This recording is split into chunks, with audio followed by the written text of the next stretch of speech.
Il y a de nombreux points communs entre John Fitzgerald Kennedy et la princesse Lady Diana Spencer. L'un et l'autre furent très populaires. L'un et l'autre ont bousculé les codes de leur milieu. L'un et l'autre ont connu une fin tragique, brutale. Il y a enfin un dernier trait commun. L'un et l'autre ont été sous les objectifs de la presse dans les instants précédant leur mort. Il aura fallu 15 ans pour que les médias américains montrent les images de l'impact de la balle dans la tête de JFK.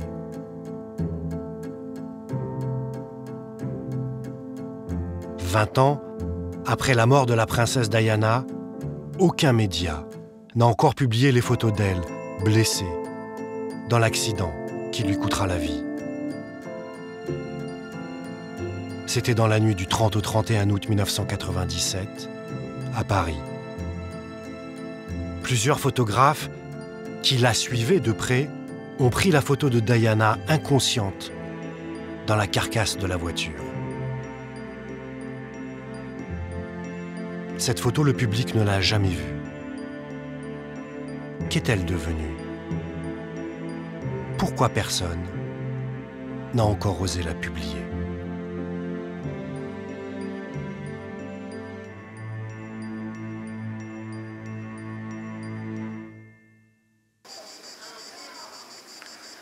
Les rencontres de la photographie à Arles accueillent chaque année de nombreux professionnels et un public de passionnés. Dans une ruelle, quelques tables d'un brocanteur. Ils vendent des photos anciennes, d'autres plus contemporaines.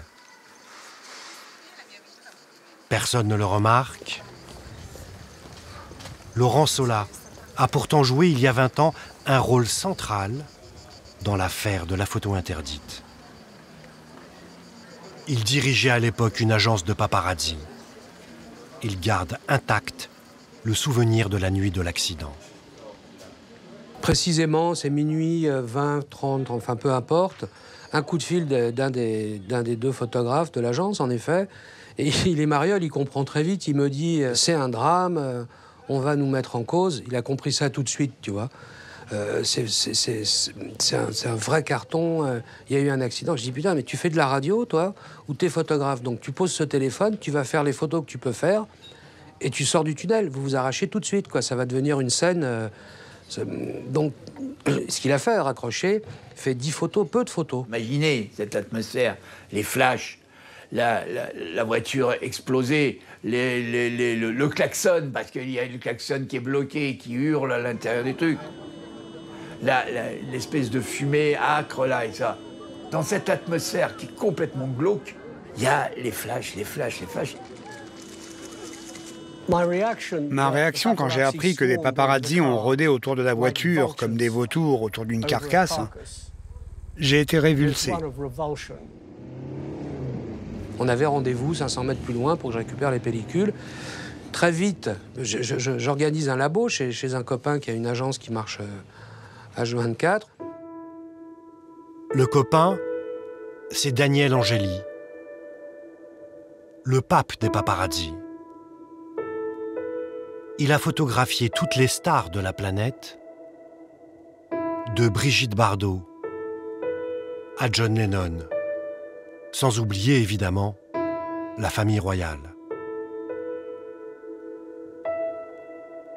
On développe les photos tout à fait normalement. Hein. Il les donne à mon laborantin qui les trempe dans le bain et qui les développe. Bon. Et puis je commence à réaliser ce qui est en train de se passer, quoi. Et là, c'est le choc, on comprend que c'est pas anodin. La tragédie du pont de l'Alma deviendra l'accident de la circulation le plus célèbre de l'histoire. A short while ago, Buckingham Palace confirmed the death of Diana, Princess of Wales. The princess died following a car accident in Paris. She was 36. La femme la plus photographiée au monde est morte en voulant semer des photographes. Plus de 2,5 milliards de téléspectateurs dans 187 pays suivent les obsèques de la princesse de Galles, une émotion planétaire.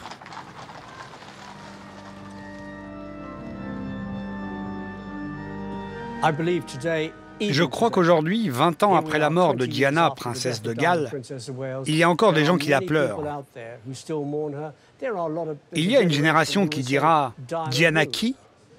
Mais au bout du compte, c'est une question de décence. Une décence qui fait qu'on ne publie pas des photos comme celle-là. On n'a pas envie de la voir ainsi parce que Diana est une légende, c'est un mythe.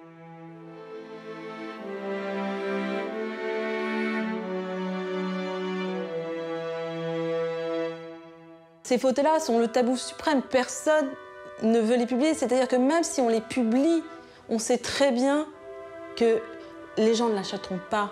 C'est un tabou qui est à la mesure de l'icône absolue qu'elle était. Comment Diana s'est-elle construit son statut d'icône qui la rend immontrable au seuil de la mort? De quoi ces photos impubliables sont-elles le nom?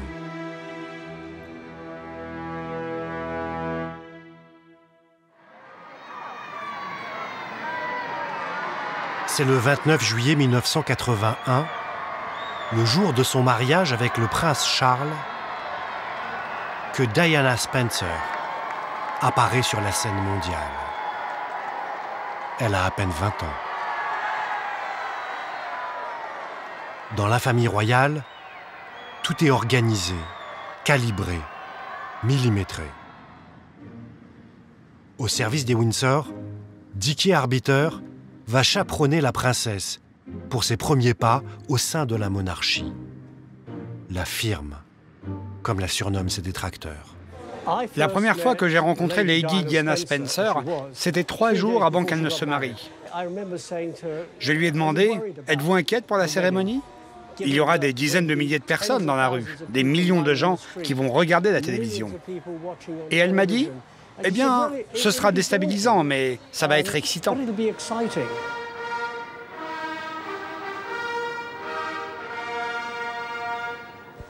Elle était le centre de l'attention et elle le savait.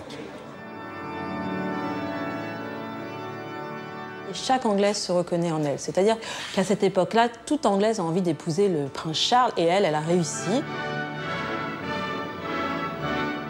Diana est la fille de l'une des plus grandes lignées aristocratiques anglaises, les Spencer.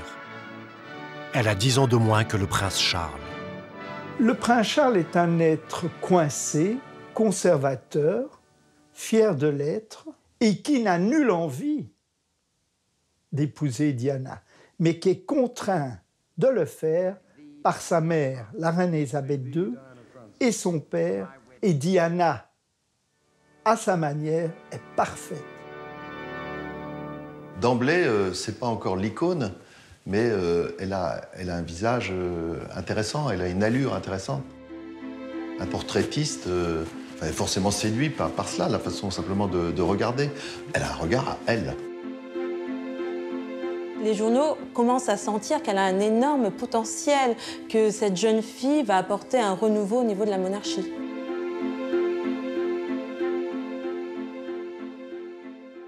Au départ, Diana exerce des activités caritatives typiques de la famille royale. On baptise des navires, on s'occupe des hôpitaux, des animaux. 2 ans après son mariage, Diana devient marraine des jeunesses de la Croix-Rouge britannique, une organisation qu'elle ne quittera jamais et qui lui permettra de façonner son image. Par exemple, elle visitait des camps de vacances pour enfants handicapés. Et elle suivait aussi les autres activités des jeunesses de la Croix-Rouge.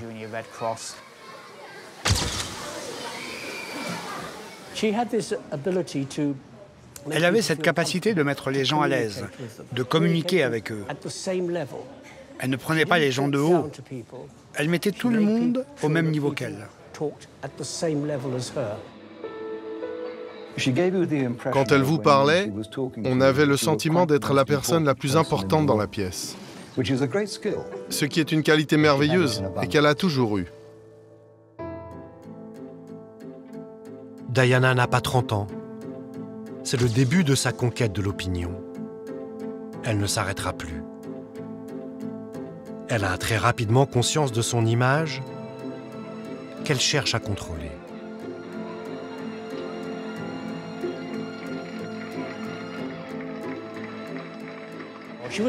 Elle n'était pas magnifique, et c'était elle la première à le dire.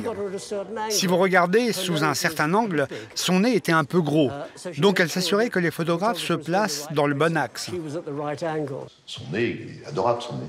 Mais elle pense sans doute qu'il est trop grand, donc elle se cache, elle prend ses petites mimiques comme ça.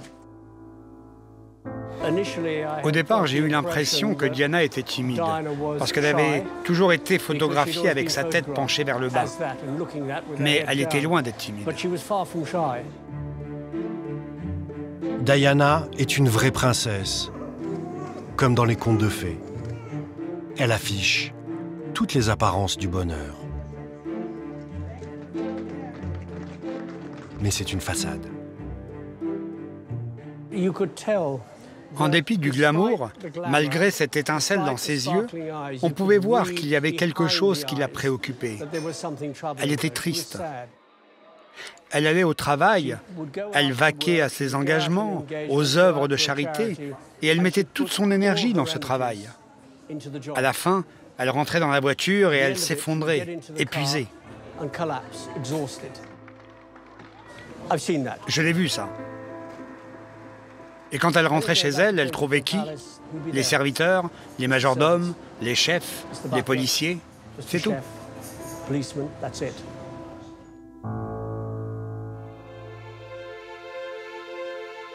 Diana est seule. Sa vie de couple est un désastre. Son mari a une maîtresse, Camilla Parker Bowles, une aristocrate, mariée elle aussi. Le prince Charles a une double vie, comme toujours dans l'aristocratie britannique. Son mari est amoureux d'une femme beaucoup plus âgée, une femme qu'elle considère comme une femme qui n'a aucun attrait à ses yeux. Pour Diana, elle ne comprend pas la passion de Charles pour Camilla. Alors que la relation de Charles et Camilla devient le secret le moins bien gardé du royaume, Diana, bafouée, se sent profondément humiliée. Le plus étonnant dans la saga Diana, c'est comment cet aristocrate va refuser ce modèle aristocratique, femme et maîtresse, au même moment. Elle va se révolter contre ce modèle, mais cela va prendre du temps.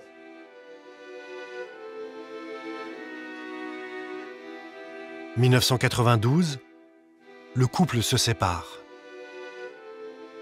Diana, qui a l'opinion de son côté, offre au monde une image de maman modèle, de femme moderne. Elle se rend compte qu'elle a beaucoup de succès en éclipsant son époux. Donc elle va se servir de cette aura auprès des tabloïds. C'est un personnage nouveau, sexy, qui fait vendre pour prendre sa revanche sur le prince Charles, son mari, mais aussi sur la famille royale en tant qu'institution monarchique. Elle a quand même énormément sollicité et elle a beaucoup apprécié le fait d'être photographiée, à tel point même que le prince Charles, dans ses mémoires, dit qu'elle est obsédée par son image et qu'elle recherche en permanence des photos d'elle dans les magazines, comme si elle avait besoin de ces photos pour assurer sa propre personnalité. On vient dans une Diana mania, quoi. Chaque Anglais veut avoir chaque jour un détail de la vie de Diana. Ce qu'ont très bien compris à cette époque les journaux. Donc on bascule dans une autre dimension de l'image.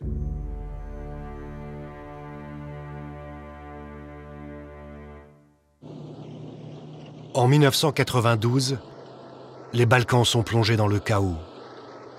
La Yougoslavie se désintègre. Diana sort de ses traditionnelles missions caritatives en Angleterre. Elle se penche alors sur le sort des victimes de cette guerre et rend visite à des réfugiés croates.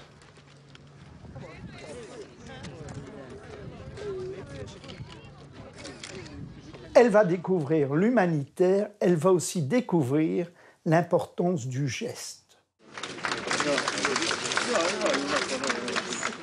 Et d'une certaine manière, en s'affichant comme ça, elle renvoie une image négative de la cour royale, elle renvoie la cour royale à quelque chose de guindé, d'obsolète, de prude et de lointain.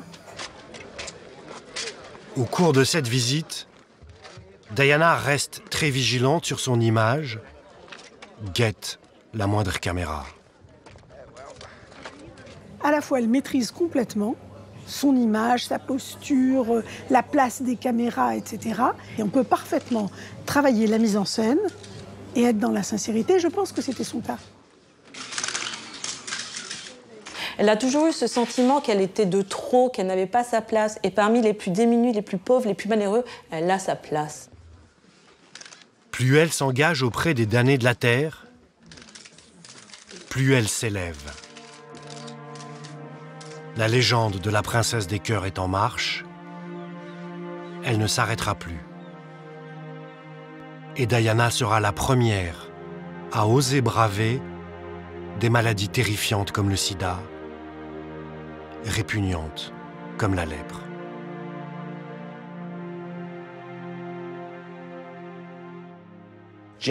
C'est la maladie de la pauvreté.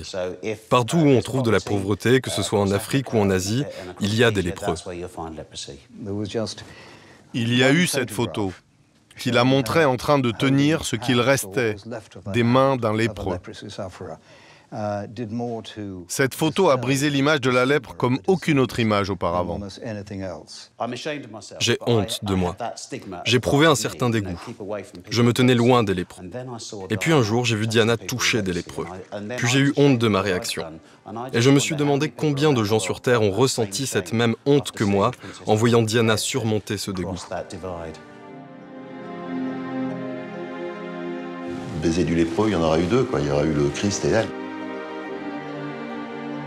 Elle se construit une image qui fait penser à la sainteté. C'est-à-dire, je fais le bien, j'en suis heureuse. Elle devient un petit peu un exemple. C'est-à-dire qu'elle fait bouger les mentalités.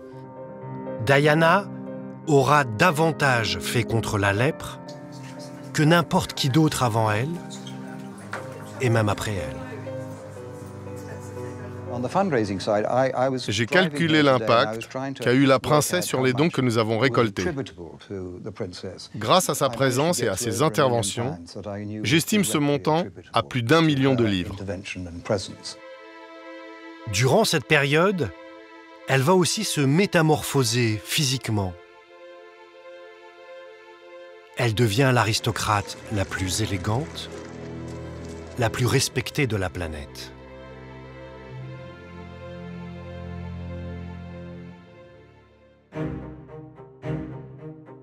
Mais en 1996, c'est le divorce. Diana s'en sort très bien financièrement. 25 millions d'euros, plus une rente annuelle de 450 000 euros. Elle reste princesse de Galles, mais elle n'appartient plus à la famille royale. Qu'est-ce que ça veut dire de perdre son titre d'Altesse royale? Ça veut dire qu'elle n'a plus de garde du corps, qu'elle ne fait plus partie de Windsor, et surtout qu'elle doit faire la révérence devant ses ex-belles-sœurs, ses ex-beaux-frères. C'est assez humiliant pour une femme qui était quand même la mère du futur roi d'Angleterre et l'épouse du futur roi d'Angleterre. Diana est à ce moment-là la femme la plus célèbre au monde. Exclue par les Windsor, elle conserve un atout de poids qu'elle saura parfaitement utiliser, son statut de princesse des cœurs. Elle est en train de chercher un rôle humanitaire, c'est-à-dire qu'elle aurait envie qu'on lui crée un rôle diplomatique, ce qui, quelque part, enquiquinerait la reine, mais lui permettrait d'exister. Elle est en recherche de ce rôle politique. Ce rôle, elle le trouve auprès de la Croix-Rouge britannique. Elle va monter une spectaculaire opération de communication. En janvier 1997, 6 mois après son divorce, elle nous a contactés. Elle nous a demandé de quelle façon elle pouvait s'impliquer dans la campagne contre les mines antipersonnelles. Un voyage en Angola est organisé. Toute la presse fait le déplacement. Diana, qui n'est plus liée par son devoir de réserve, prononce un discours résolument engagé. There couldn't be a more appropriate place to begin this campaign than Angola, because this nation has the highest number of amputees per population than anywhere in the world. It is my sincere hope that by working together in the next few days, we shall focus world attention on this vital, but until now largely neglected, issue. Elle a un petit chemisier bleu ciel, des petits mocassins, un pull beige. Elle est très sobre. Elle s'assoit au milieu des enfants. Il y a des enfants avec blessés qui s'assoient sur elle. Donc là, c'est à la fois la maman, l'infirmière, elle est très douce. Il y a aussi cette photo d'elle, assise à côté d'une petite fille angolaise qui avait perdu sa jambe dans l'explosion d'une mine. L'image est poignante, mais le monde est habitué à la voir au chevet de la misère. Il lui faut autre chose, encore plus fort, encore plus percutant. Elle prend sur elle d'aller marcher sur les champs de mines. Elle ne dit à personne, mais c'est vrai qu'elle avait prévenu certains de ses amis journalistes qu'il allait se passer quelque chose. Et très courageusement, parce qu'il faut une dose de courage quand même pour... Elle met ce fameux casque, ce gilet, et elle marche. Et là, elle a toutes les caméras du monde, tous les photographes qui la mitraillent. As you can see, they've been working away here, and they've excavated out, and they've uncovered a mine. La voir avec ce masque, la voir avec cette veste de démineur, juste au cas où, c'était une image très forte. 1, 2, 3, firing. Et elle sait très bien à cet instant précis que la photo va faire le tour du monde. Mais Diana dérange. Elle est accusée par de nombreux politiciens de se mêler de ce qui ne la regarde pas. Les politiciens ont ignoré le problème des mines et ils ont vu que Diana réveillait des consciences et dévoilait l'importance de ce problème. Alors on a dit qu'elle interférait avec la politique, mais elle n'interférait pas du tout avec la politique. I'm not a political figure. I am a humanitarian figure, and always have been, and always will be. 6 mois plus tôt, la princesse de Galles perdait la couronne royale, mais en Angola, elle obtient un nouveau sacrement. Là, elle devient un peu la princesse du monde. C'est une super-héroïne qui va permettre au monde d'aller mieux.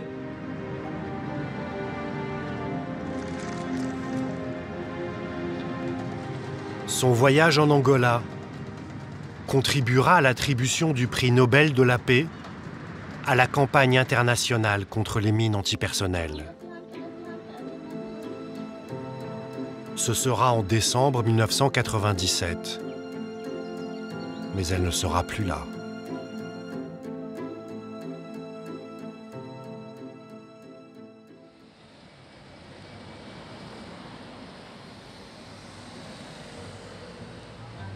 Quelques mois plus tard, Diana croise Mohamed Al-Fayed, un milliardaire égyptien dont l'origine de la fortune est assez floue. Il grenouille au milieu de l'aristocratie britannique. Il rêve d'en faire partie. Mohamed Al-Fayed est quelqu'un que Diana connaît depuis longtemps. C'est un ami de son père, du comte Spencer, de sa belle-mère, Reine. Ils se côtoient au polo, à des dîners, à des charities, à des dîners mondains. Al-Fayed est le patron de Harrods, le grand magasin londonien chic pour les gens chics. Harrods est le fournisseur officiel de la couronne royale. Aux yeux de l'aristocratie britannique, Mohamed Al-Fayed reste un épicier, même si c'est un épicier prestigieux. Le problème principal d'Al-Fayed, c'est d'avoir essayé pendant des années de devenir citoyen britannique. Et donc d'avoir un passeport britannique. Et ça lui a été refusé à chaque fois. Pour lui, c'était un complot de la famille royale. Et donc il entend se venger. Et quel est le point faible des Windsor à l'époque où on peut leur faire du mal? C'est Diana, qui est devenue un électron libre, une bombe à retardement.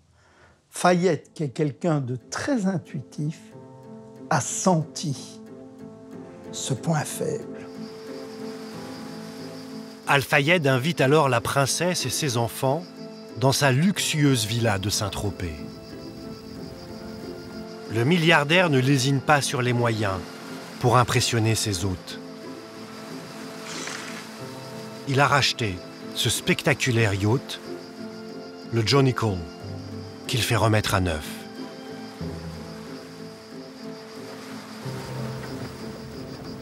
Diana et Al-Fayed savent que l'exposition médiatique de ces vacances servira leur désir de revanche sur la firme.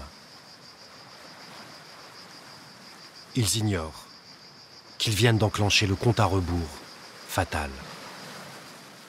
Quand on choisit Saint-Tropez comme destination de vacances, ça veut dire regarde ce que je fais à Saint-Tropez, regarde-moi, suis-moi et shoot-moi.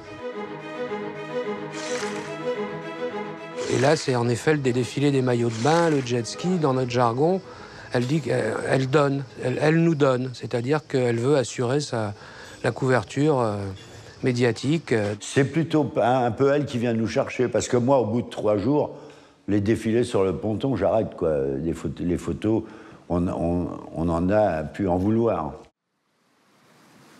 C'est le premier été de Diana célibataire. Les photographes louent des bateaux et des hélicoptères pour suivre chaque instant de ses vacances. Elle prenait le petit bateau qu'on prend pour aller sur le gros d'Al-Fayed, elle passait devant en leur disant bonjour. Il n'y avait pas du tout de conflit avec la presse, quoi. Elle leur disait bonjour le matin. Les mecs, elle les connaît depuis 20 ans, c'est Arthur Edwards, c'est le mec du Sun, c'est le mec du Mirror, elle les connaît tous un par un. Donc finalement, chaque partie trouve son compte. Les paparazzi parce que leurs photos sont publiées dans la presse, et Diana parce qu'il y a une photo d'elle tous les jours dans la presse. Ça va commencer à se gâter avec l'arrivée de Dodi Al-Fayed, parce que Mohamed Al-Fayed, qui à mon avis a un plan, fait venir son fils le 14 juillet pour tenir compagnie, entre guillemets, à la princesse Diana. On se dit, là, c'est quand même Dodi, playboy, jet-setter. On dit, là, il y a enquête. Dodi Al-Fayed est un playboy cocaïnomane qui a fait sa carrière à Hollywood. Dodi est vraiment très aux petits soins pour elle. Il la gâte, il la couvre de cadeaux et il lui propose de partir un week-end à Paris. Ils prennent le jet privé de Harolds, elle dîne à Paris. Personne n'est au courant de sa venue. Si elle donne pas l'info, si elle fait pas fuiter, si elle n'a pas besoin de presse et de... à ce moment-là, on passe au travers. Ce qui montre que quand elle veut passer inaperçue, elle est totalement inaperçue.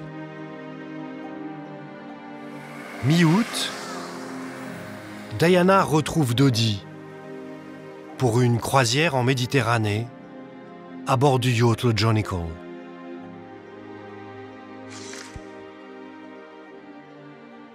Après leur voyage incognito à Paris le 26 juillet, les spécialistes s'accordent à dire que cette fois-ci, elle fait savoir aux photographes où elle se trouve.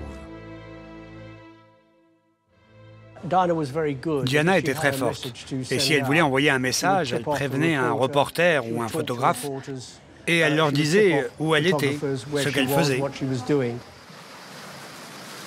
Elle téléphone à Frazier, le photographe britannique, et ça on le sait puisque c'est lui-même qui l'a confirmé, pour lui dire « j'ai une bonne surprise pour toi, viens ».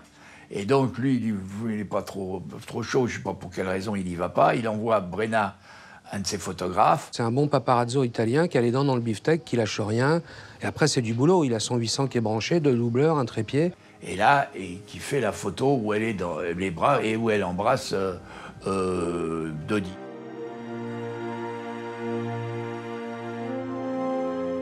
C'est la première fois qu'on voit la princesse embrasser un autre homme que Charles, vous vous rendez compte? Et en plus, un héritier musulman.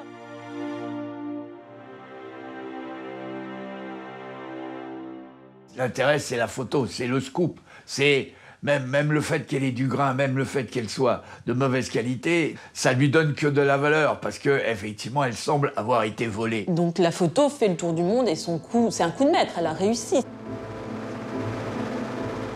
Elle savait très bien que son ex-belle-mère au petit déjeuner allait voir cette photo dans la revue de presse.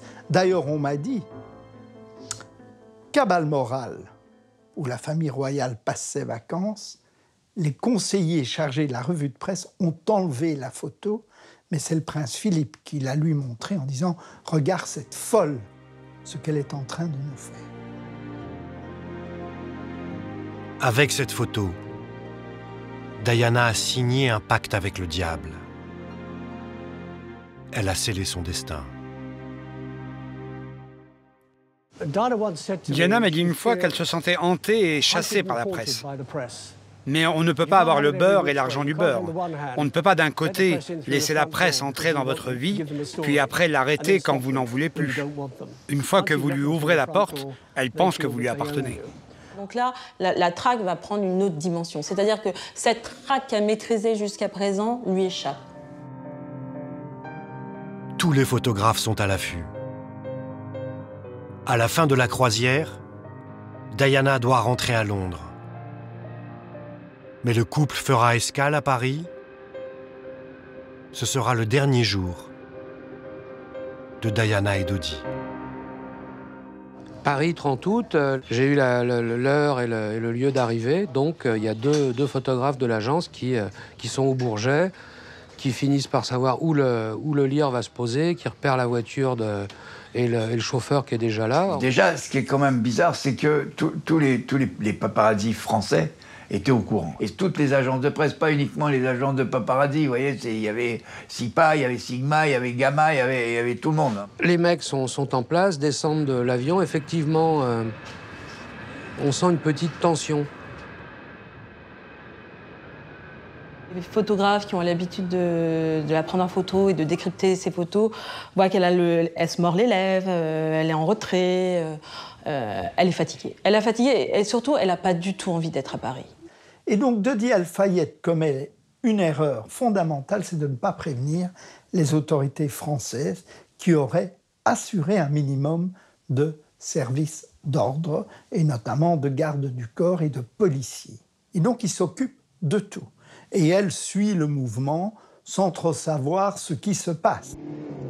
Le convoi quitte l'aéroport, les photographes le suivent, la routine. On a fait des centaines de ce qu'on appelle des courettes.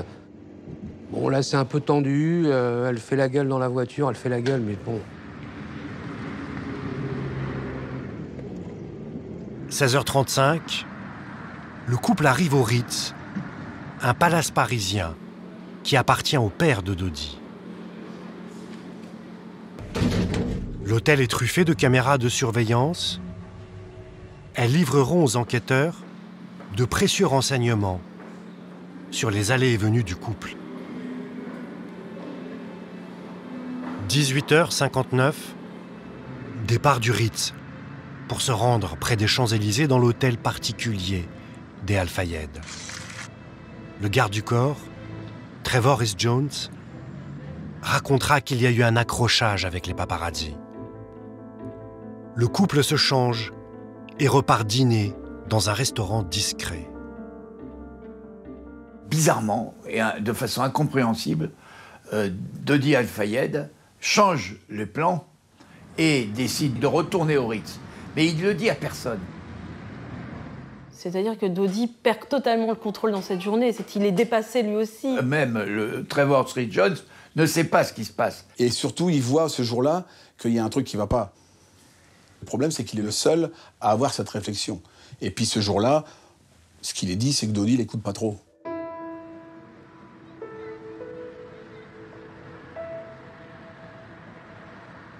« 21h53, Diana et Dodi arrivent au Ritz. Ils ne s'attendent pas à découvrir une foule massée devant l'hôtel. Il n'y a pas que les paparazzis, il y a les paparazzis plus tout un tas de gens qui se trouvent là et qui d'un seul coup disent « Ah, c'est Diana » et qui s'agglutinent. La pression monte parce qu'il y a plein, ce que nous on appelle des gremlins, c'est-à-dire que dès qu'il pleut, ils se multiplient. C'est les chasseurs d'autographes ou les fans et les admirateurs. Et c'est ça dont elle a aussi peur, parce que c'est la foule. Et toutes les personnalités ont peur de la foule. Le couple est exaspéré. Il adopte une tactique anti-paparazzi. Dodi ne sortira de la voiture qu'une fois Diana à l'intérieur de l'hôtel.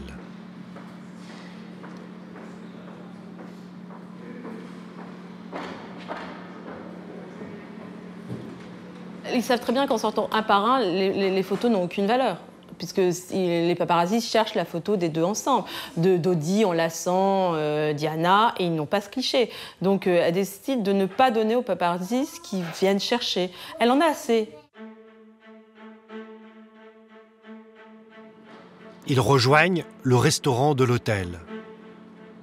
Tous les clients les observent. Ils quittent la salle au bout de quelques minutes et finissent leur dîner dans une suite. Non, la pure logique, il faudrait qu'ils passent la nuit au Ritz. C'est l'endroit, c'est quand même un bunker face à ces paparazzis. Personne ne peut rentrer et les shooter. 22h07. Henri Paul, numéro 2 de la sécurité, qui a fini son service, retourne au Ritz, rappelé par Dodi. Son patron vient d'avoir une très brillante idée.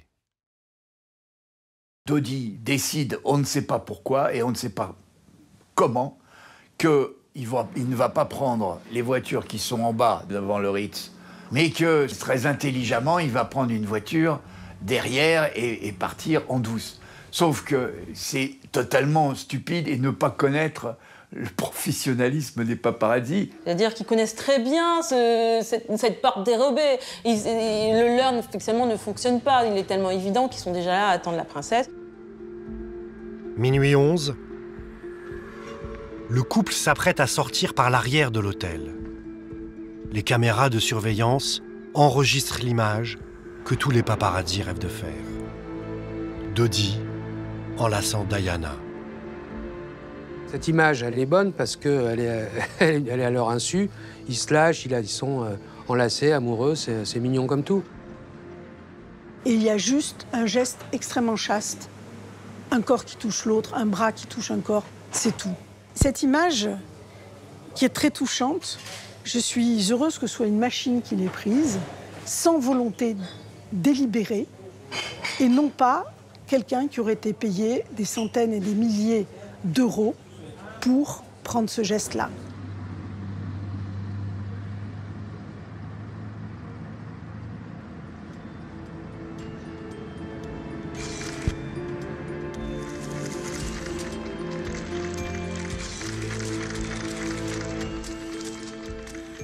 Le volant est confié à Henri Paul. Il n'est pourtant pas habilité à conduire la limousine, une voiture de grande remise qui nécessite un permis spécial. C'est la dernière photo du couple vivant. Elle témoigne de la précipitation de ce départ. Et c'est là la grosse erreur de Dodi, et ce qui montre qu'il n'était pas très malin. C'est-à-dire que quand on sort avec une femme comme Diana, avec une personnalité comme elle, tout est préparé. Tout est minuté. Ça se calcule, un trajet, savoir où on va aller, ça se calcule par avance. On sait par où on va passer. Là, on improvise. Et on est dans l'improvisation la plus totale sur trop de points. Les paparazzis poursuivaient la voiture. Le chauffeur voulait les semer. Donc il a appuyé sur l'accélérateur et a perdu le contrôle. Minuit 23. L'accident. La voiture est broyée. Henry Paul et Dodi Al-Fayed décèdent sur le coup. Le garde du corps, Trevor Rhys-Jones, et la princesse Diana sont grièvement blessés. Quand les photographes arrivent, ils découvrent la scène de l'accident. Pour eux, ils sont sous le choc, quoi. Ils ne comprennent pas vraiment. Et c'est vrai que leur réflexe, c'est de mitrailler. Mon photographe, il a fait son boulot, il a fait toutes les photos, quoi. Je veux dire, il ne pensait pas que tout le monde allait décéder dans l'accident. Je veux dire, sur le coup, il arrive, il voit des gens blessés, il commence par prévenir, mais il fait son boulot. Après, bon, voilà, quoi. À ce moment-là, quelques photographes vont prendre des clichés de la princesse dans la carcasse de la voiture, juste avant l'arrivée des secours et de la police. Un certain nombre de photographes, 6 plus le motard, vont être arrêtés sur place. La plupart des pellicules sont confisquées par la police, évidemment. Moi, je revois les images du car avec mon photographe qu'on voit par la fenêtre. Bon. Il a maudit ces images tout le reste de sa vie. Il ne raconte pas l'histoire de la même manière. Il a fait son boulot. Il pense avoir fait les photos de sa vie, les plus importantes de sa vie, au niveau actualité et métier. Il y a à peu près 4 ou 5 autres photographes, après avoir pris leurs photos, qui sont partis tout de suite quand ils ont commencé à entendre les pompiers et la police arriver. Ces photographes qui parviennent à passer à travers les mailles du filet ont dans leur boîtier la photo de trop, la photo interdite. 2 de ces photographes travaillent pour une agence de paparazzi. L'agence de Laurent Sola, il est le seul à posséder un scoop planétaire. Très vite, il y a une dizaine de photos qui sont éliminées parce que pas montrables de Dodi. Là, on comprend que c'est un peu sérieux. Mais en même temps, ces photos de Diana, moi, je veux dire, je suis dans le live. Elle est blessée, mais est consciente surtout. Sur une séquence de photos, tu vois que son visage bouge. Pour moi, c'est une femme blessée. C'est Diana qui est blessée dans une voiture. C'est montrable. C'est quoi un paparazzi? Quelqu'un qui veut vendre des photos. C'est une question de survie. Et si vous prenez une photo que tout le monde veut, vous allez vous faire beaucoup d'argent. C'est ça leur business. Mon souci, c'est la logistique, c'est de scanner les photos, de tirer, parce que dans les rédactions, ça bouge, évidemment, les chefs de service photo arrivent à 2, 3, 4 heures du mat. Et on commence à les vendre aux Anglais principalement, etc. Je faisais un carton, c'était... En anciens francs, on devait être à pas loin de 20 millions de francs, quoi. 3 ou 4 millions d'euros de maintenant. 4 heures du matin, tout bascule. On était en liaison avec Jean-Pierre Chevènement, qui était le ministre de l'Intérieur. Et c'est Jean-Pierre Chevènement qui nous annonce la mort de Diana. Aucune efficacité circulatoire n'a pu être rétabli. Et le décès a été constaté à 4 heures du matin. À ce moment-là, en Angleterre, on est sous le choc. C'est-à-dire que la princesse des cœurs est morte. Dès l'annonce du décès de la princesse Diana, au milieu de la nuit, le peuple de Londres afflue vers les grilles de Buckingham. Tant qu'elle est blessée, les photos sont publiables. À partir du moment où elle est morte, tout le monde sait très bien qu'elles sont impubliables. C'est plus du tout la même chose pour moi. C'est faire du pognon sur sa mort. Parce qu'évidemment, c'est un rebondissement. C'est un peu plus de pognon encore, tu vois. Et les photographes plus chauds du tout, certains rédacteurs, je dis on bloque tout, on arrête tout, on recevait des fax, les accords d'achat étaient passés par fax, on déchire tout, on arrête tout, je vends plus ces photos. Donc en fait, d'un seul coup, tout a été bloqué. Et là, c'était difficile de passer l'interdit moral et l'interdit général, quoi. C'est-à-dire que même les tabloïds anglais qui sont quand même pas des anges, ils ont reculé là. Donc il n'y a eu aucune photo qui a été publiée à ce moment-là. Mais je ne regrette pas une seconde ce pognon, quoi. Je veux dire, voilà. J'ai été riche, si vous voulez, 3 heures. Mesdames, Messieurs, bonsoir. Voici les titres de l'actualité de ce mardi. 5 photographes et un motard de presse poursuivis pour homicide involontaire, blessure involontaire et non-assistance à personne en danger. Ils ont été remis en liberté, pour certains avec contrôle judiciaire. Le sort du dernier se décide en ce moment dans le cabinet du juge d'instruction. Laurent Sola sait qu'il a une bombe entre les mains. Il décide de se débarrasser des photos. Ça brûle les doigts. J'appelle l'ambassade d'Angleterre en leur disant « J'ai quelque chose qui vous appartient ». Le mec comprenait rien du tout. Je voulais donner les pellicules à l'ambassade. Et en fait, t'appelles une ambassade, t'es systématiquement enregistré. Ils ont appelé le 36 m'a convoqué. Et j'y suis allé. Tu fais pas autrement, tu te mets pas en cavale. Tu vois, je suis journaliste, j'allais pas me casser, je sais pas où. Laurent Sola est placé en garde à vue. 2 de ses collaborateurs sont arrêtés. Toute la presse est dans le collimateur. Les rédactions sont perquisitionnées parce qu'on veut trouver la fameuse photo qui montrerait la princesse morte. Et il y a comme un vent de folie autour de cette photo. L'enquête est confiée à la crime. Elle révèle très vite que le chauffeur, Henri Paul, avait 1,80 g d'alcool dans le sang et qu'il suivait un traitement incompatible avec la prise d'alcool. Enfin, curieusement, les ceintures de sécurité n'étaient pas bouclées. Vous devez vous demander pourquoi il ne portait pas la ceinture de sécurité. Le garde du corps à l'avant l'avait. Pourquoi Diana n'avait pas sa ceinture? Elle était très stricte avec ça au Royaume-Uni. Elle mettait toujours sa ceinture. La justice garde pourtant les photographes sous pression. Il y avait je pense aussi à une autre ambition moins visible, qui était de neutraliser la possibilité d'une diffusion à l'échelon mondial des photos représentant Lady Diana en train d'expirer. On est dans la diplomatie.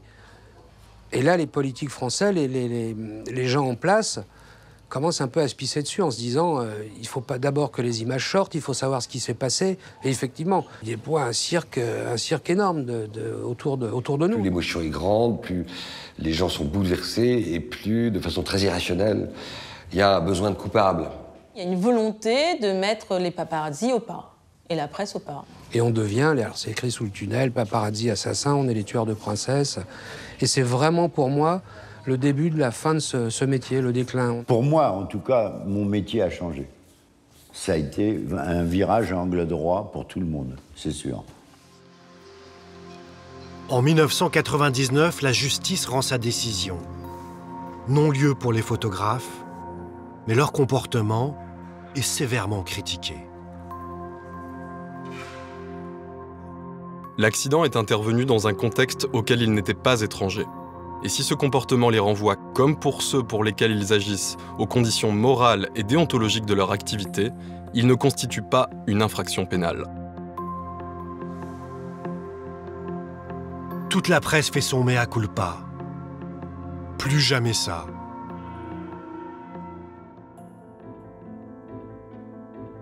Pourtant, Diana va mourir une 2e fois. Sa mémoire sera piétinée. Son entourage le plus proche l'a trahi à coups de livres à scandale et de pseudo-révélations.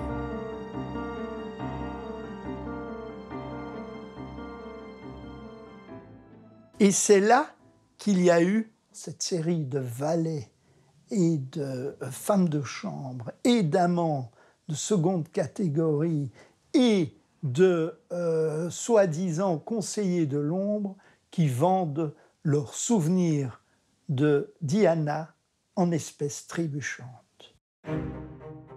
Son majordome, l'obséquieux Paul Burrell, demande encore aujourd'hui 5 000 € pour une interview.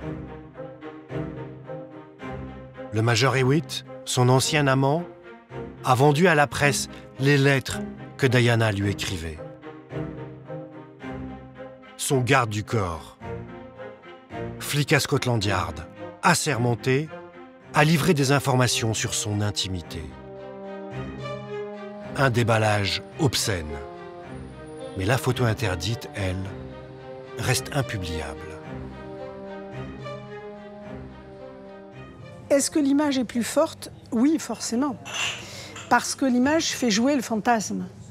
Le mot instruit une distance, même quand c'est faux. Il y a quelque chose de l'émotion dans l'image qui ne fait pas appel au même ressort que la lecture. 10 ans après l'accident, un journaliste publie un livre basé sur l'enquête judiciaire.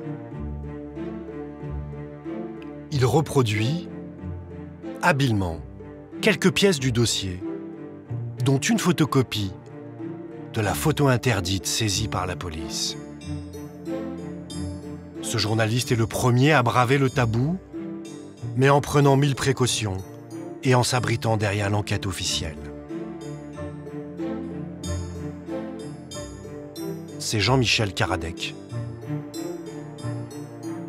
J'avais accès au dossier et donc j'ai publié un certain nombre de pièces de ce dossier, dont cette photo. C'est une des photos des mecs qui bossaient pour moi, mais j'en suis sûr, c'est bien une de celles que je diffusais, ouais, qui sort du 36. C'est une photo dans laquelle on a l'impression qu'elle est inconsciente.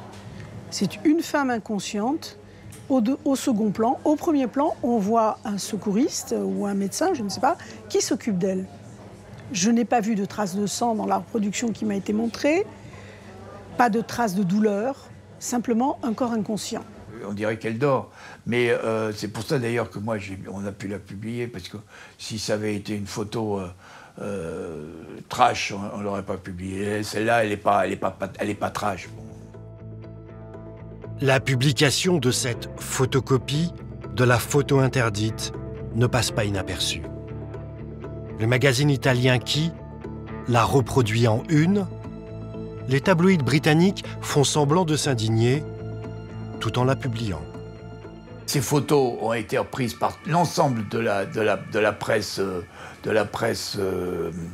tabloïde britannique en disant quelle honte, etc. Et en publiant la photo en pleine page, c'est l'exemple de l'hypocrisie des tabloïds britanniques.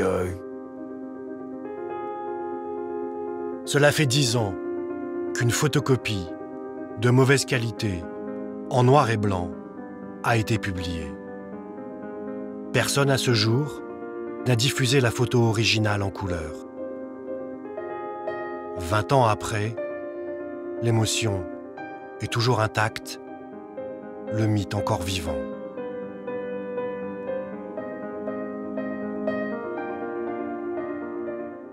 Du côté des royaux, du côté des enfants de Diana, ils ne veulent surtout pas que cette photo soit publiée. Et Charles et les Windsor se sentent investis d'une mission pour sa mémoire et pour la mémoire des enfants de Diana. C'est d'ailleurs pas totalement inacceptable, parce que s'il y a bien des épisodes de la vie de tous les humains, que ce soit Lady Diana ou n'importe qui doivent être protégés d'une représentation publique, c'est justement cet hyper intime qui est celui où on s'approche de la mort. Je pense que c'est que le monde des images qui a été mais vraiment baigné de l'aura de Diana ne pouvait pas s'arrêter comme ça, sur cette image-là. Je ne le crois pas. C'est-à-dire que c'était un cadavre, ou un être qui allait devenir un cadavre, c'est-à-dire quelqu'un qui n'avait plus ce mouvement, ce sourire, ce charme, et qui donc mettait une clôture absolue à la légende de Diana. Il y a une raison pour laquelle les photos du crash n'ont jamais été publiées. C'est une décision prise par la presse écrite, les journaux. Ils ont senti que le public, leurs lecteurs, voulaient se souvenir de Diana comme elle était, et pas comme elle devait être au moment du crash. Cela aurait détruit cette image qu'ils ont aidé à construire. Et ils ne voulaient pas être les artisans de cette entreprise.